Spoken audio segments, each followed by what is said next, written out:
These are the top stories up to this hour. The Senate lines up behind President Carter on Mideast plane sales. Patty Hearst is back behind bars tonight. State Senator John Briggs may be throwing in the towel. We'll begin a special series tonight on working mothers. And Chuck Walsh will make a rare Monday night appearance to review a new movie. Complete details on these and other stories coming up next on the 10 o'clock news for this Monday, May 15th, 1978. This is the lightest, fluffiest rice I've ever tasted. It's new success. Better than that instant rice we had last time. Instant can be sticky, but see how success rice is light and fluffy? What's the secret? Success's special boil-in cooking bag. Comes in a bag? See the holes? They let the water boil through while the bag protects every delicious grain. So in just 15 minutes, I get the lightest, fluffiest rice I've ever tasted. Get the taste of new success. Delicious. Thank you. I'm tired of the beach. Let's do something else. I'm tired of the snow. Let's do something else. I'm tired of the desert. Let's do something else. Next, you'll be getting tired of me. You? Maybe. Your Porsche? Never. Whatever you do in California, do it with a Porsche 924. Nothing even comes close.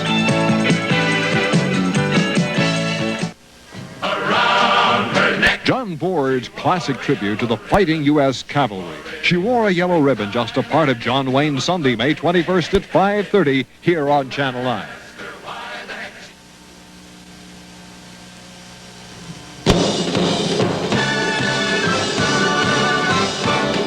The award-winning 10 o'clock news with Nathan Roberts, Ann Kessner, Chuck Walsh, and Lynn Shackelford with sports.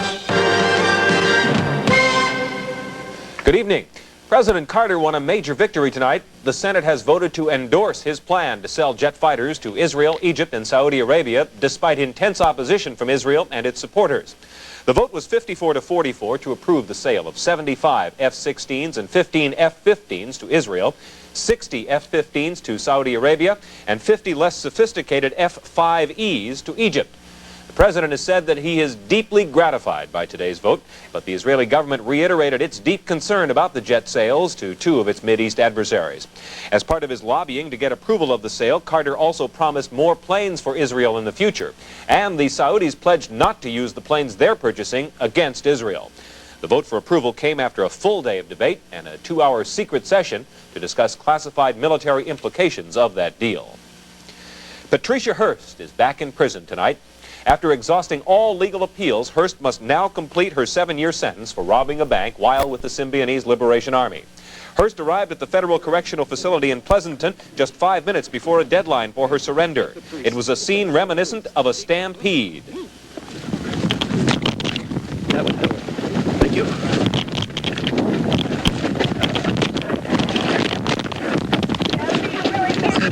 Come on. Hearst has to serve at least 14 months before she is eligible for parole. Her angry father, William Randolph Hearst, said his daughter has been victimized by the criminals and by the courts. From the time of her kidnapping on, or particularly from the time of her trial on,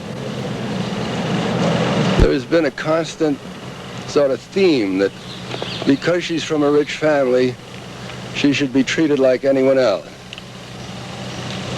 I just wish to God she had been treated like anyone else. If she was anyone else, the SLA wouldn't have kidnapped her. If she was anyone else, I don't believe she'd now be going back to jail. I think she was a victim because her name was Hearst, and I think she remains a victim because her name is Hearst. Hearst's mother, Catherine, noted the irony of the justice system, where kidnapped victim Patricia Hearst is already tried and in jail, while her alleged kidnappers, Bill and Emily Harris, haven't even gone to trial. By the way, that trial is set for October. The Orange County District Attorney's Office has decided to retry Dr. William Waddell. Last week, his 16-week trial ended in a mistrial when jurors could not decide if he murdered a baby girl who survived a saline abortion. A June 2nd hearing will set a new trial date. The trial is significant because it's expected to be a landmark decision relating to unsettled concepts of brain death and a physician's culpability in judgments which result in death. Now, Waddell claims the baby was dead or nearly dead after that saline abortion, and witnesses say he did nothing and ordered other doctors and nurses to do nothing. The prosecution contends that Waddell choked the baby 4 times and criminally failed in his duty to keep her alive. Ann? Here in Los Angeles, a Paramount couple was ordered to stand trial today on charges they kept their daughter locked in a closet for long periods of time, sometimes for years.